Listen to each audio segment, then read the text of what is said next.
할렐루야. 오늘은 5월 16일 월요일입니다.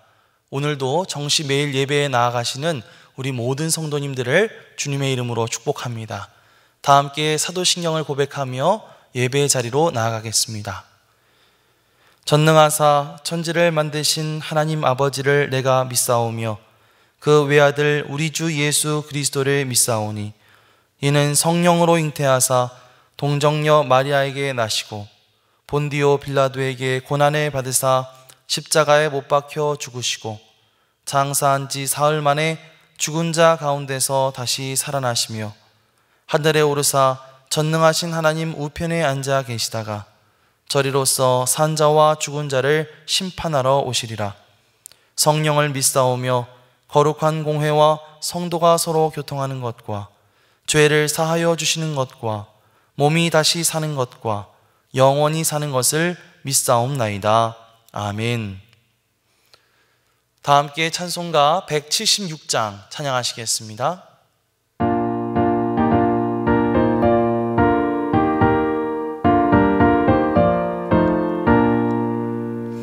주 어느 때 다시 오실는지 아는 이가 없으니 등 밝히고 너는 깨어있어 주를 반겨 맞으라. 주 안에서 우리 몸과 마음이 깨끗하게 되어서 주 예수님 다시 오실 때에 모두 기쁨으로 맞으라. 오늘에 다시 오신다면 부끄러움 없을까? 잘하였다 주님 칭찬하며 우리 맞아주실까? 주 안에서 우리 몸과 마음이 깨끗하게 되어서 주 예수님 다시 오실 때에 모두 기쁨으로 맞으라. 주 예수님 맡겨주신 일에 모두 충성 다했나? 내 맘속에 확신 넘칠 때에 영원한 식 얻겠네. 주 안에서 우리 몸과 마음이 깨끗하게 되어서 주 예수님 다시 오실 때에 모두 기쁨으로 맞으라. 주 예수님 언제 오실는지 한밤에나 낮에나 늘 깨어서 주님 맞는 성도 주의 영광 보겠네. 주 안에서 우리 몸과 마음이 깨끗하게 되어서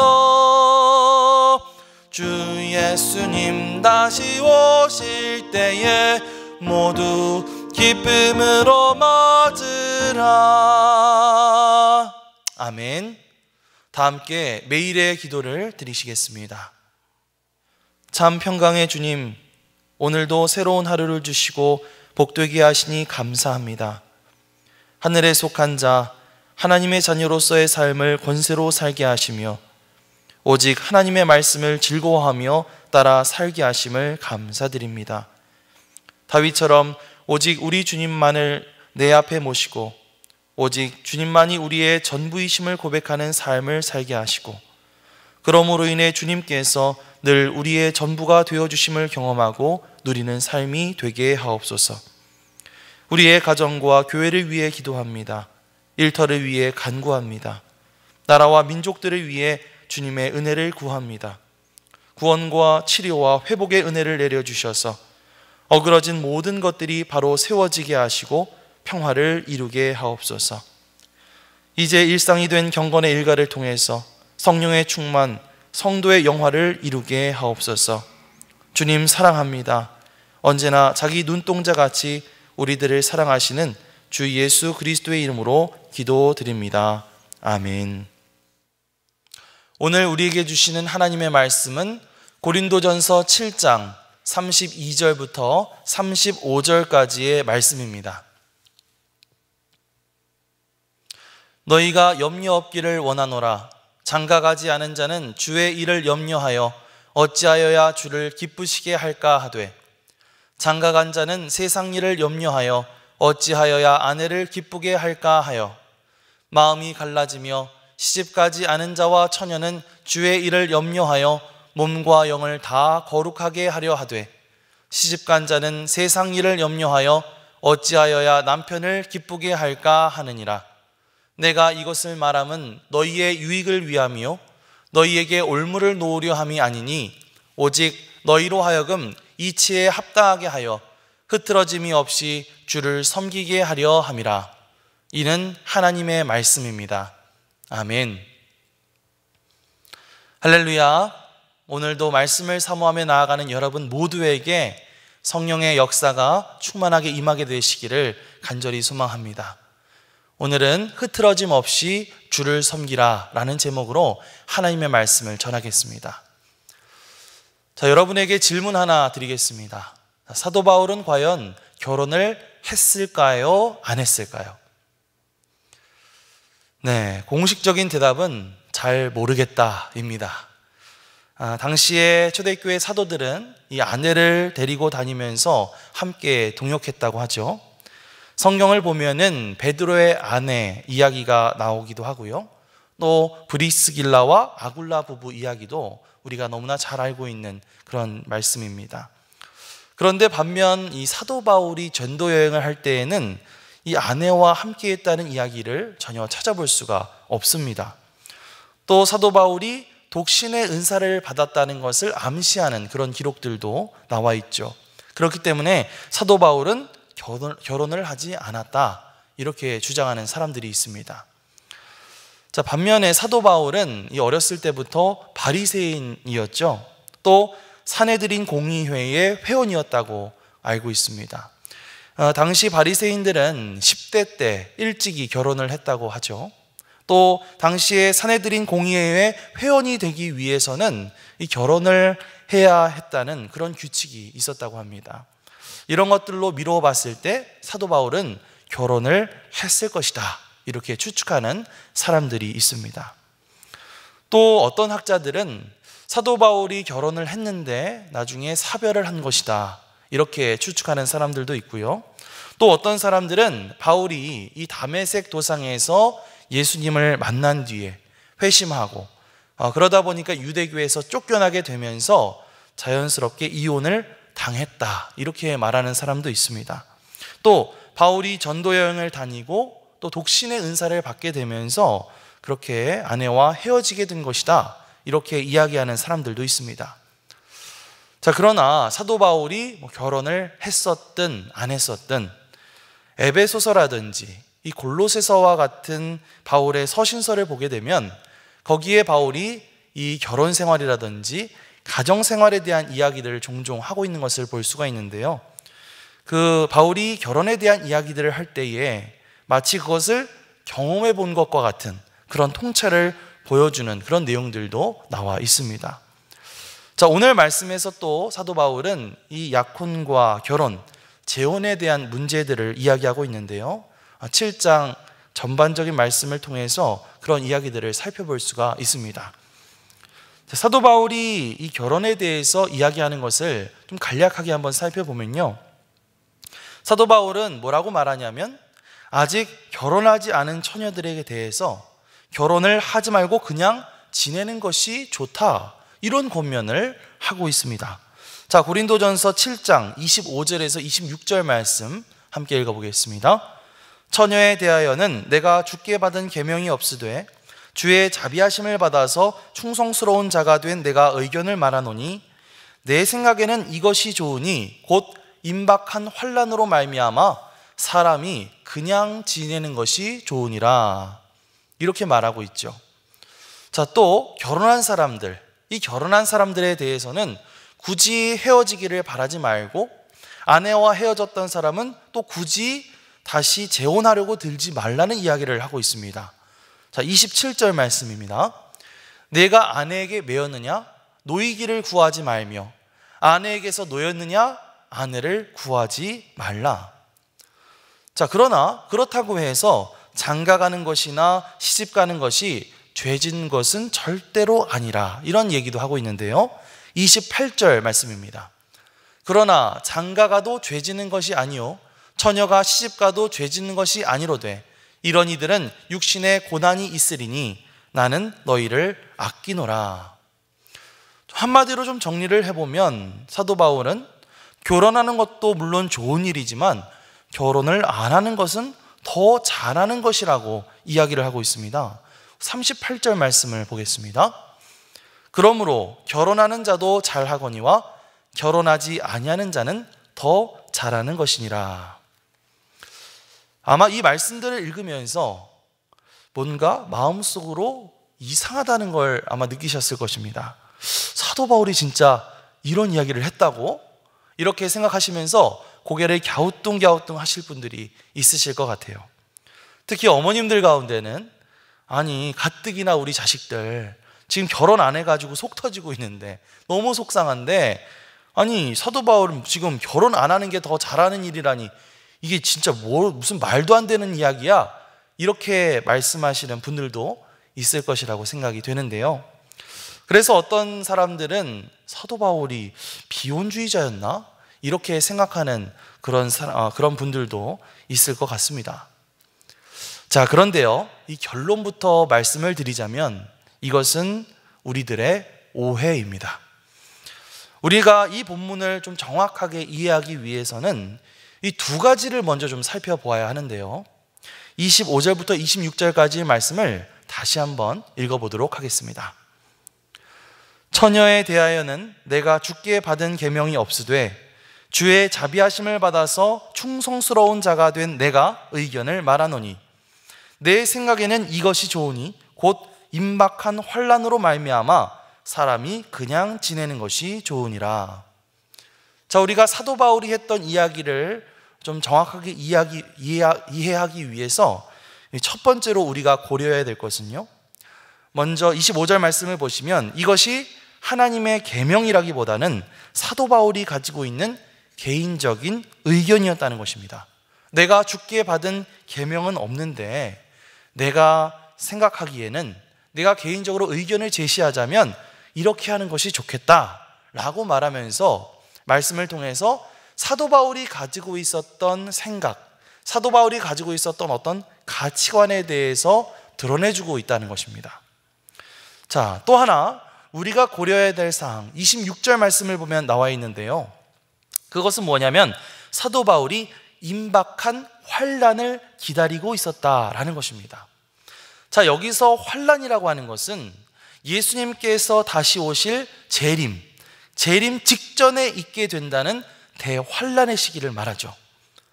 사도 바울은 주님의 재림이 이제 가까운 시일 내에 속히 이루어질 것이라고 생각을 했습니다.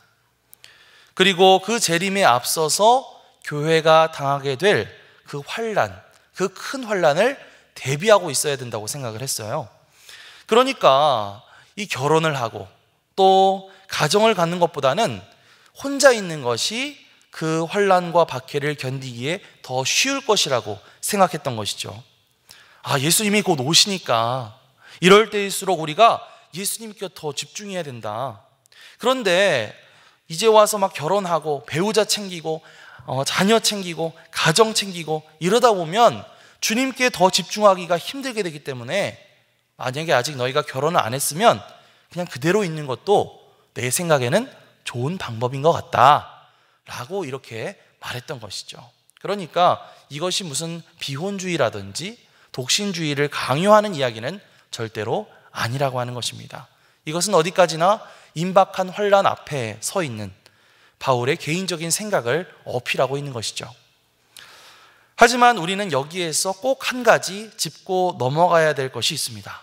그것은 무엇이냐면요, 결혼이나 재혼에 대한 사도 바울의 어떤 개인적인 생각들보다는 사도 바울이 가지고 있는 어떤 신앙적인 자세에 대한 부분이죠. 오늘 본문 말씀을 통해서 우리가 알게 되는 사도 바울의 신앙적 자세, 그것은 과연 무엇일까요?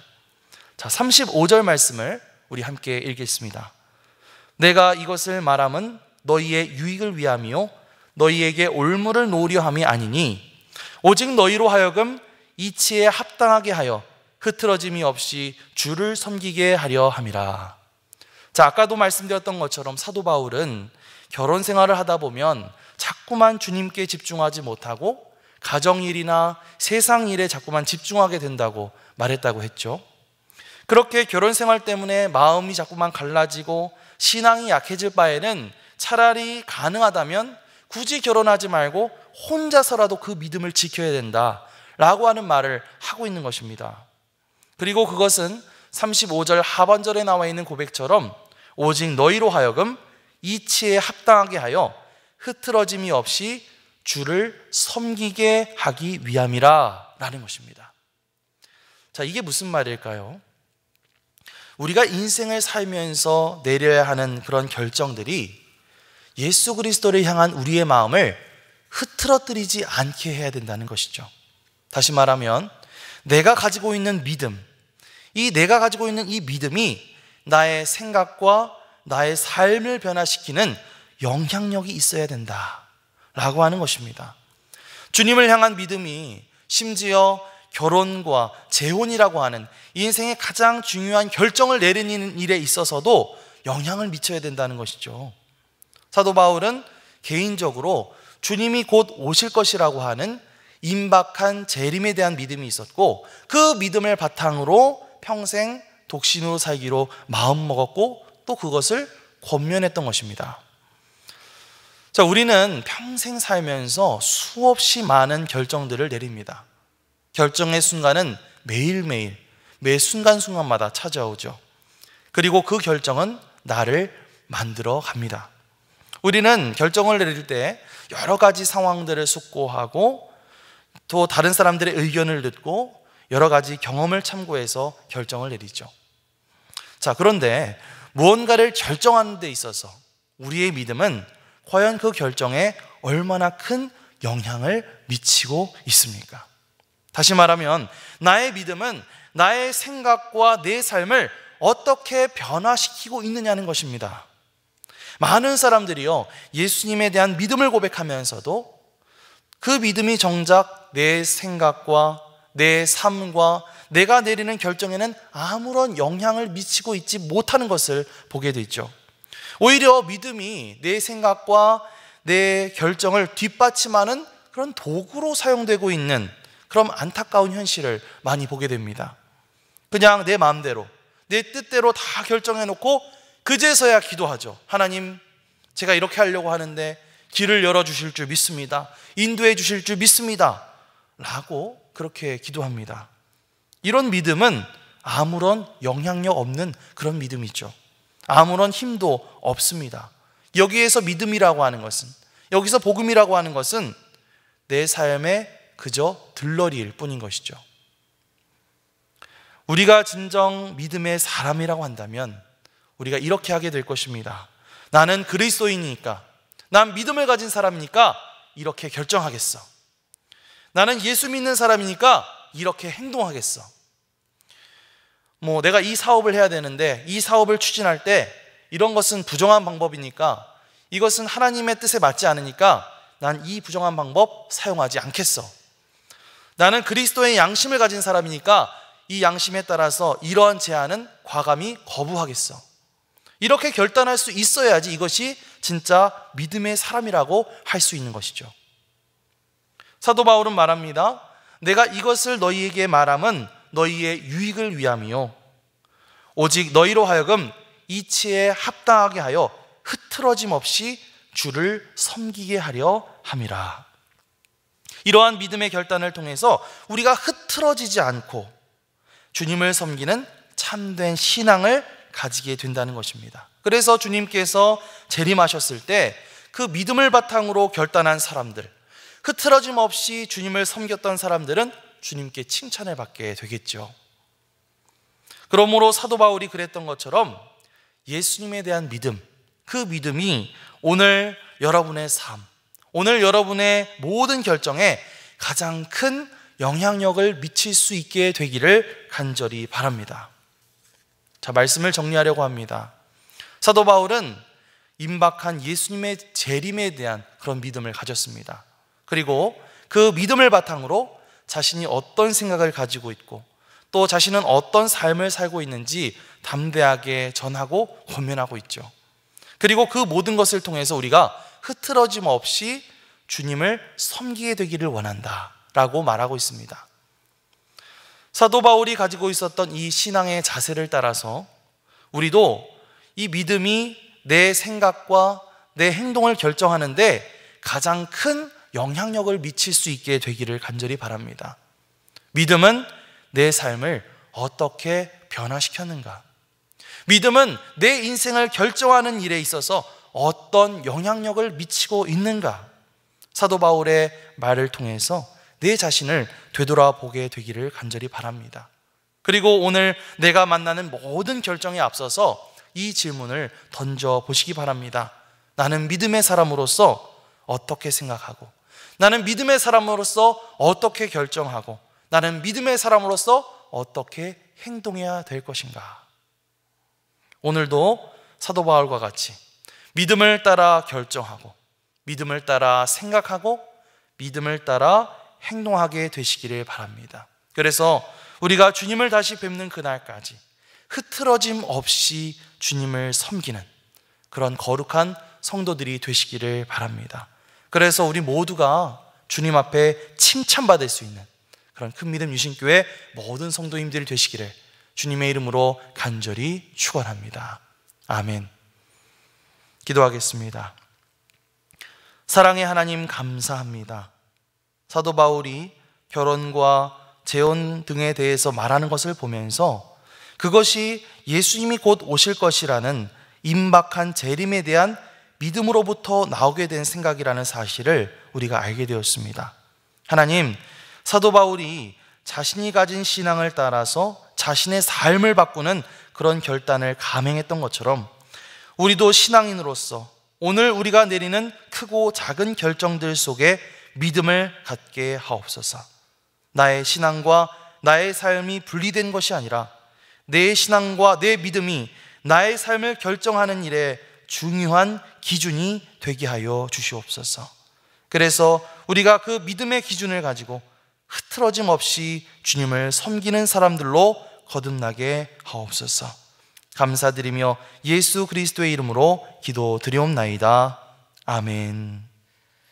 이제는 우리의 구세주가 되시며 대속자가 되시는 예수 그리스도의 구속의 은혜와 아버지 하나님의 만극하신 사랑하심과 성령님의 교통하시는 은총이 오늘도 정시 매일 예배를 통해서 더욱 하나님의 사람으로, 너 하나님의 사람아, 온전한 하나님의 사람으로 세워지기를 소원하며 그리고 하나님의 능력으로 사는 삶이 되기를 소원하며 나아가는 주의 사랑하는 모든 권속들 위에 영원토록 함께 하시기를 간절히 축원하옵나이다. 아멘.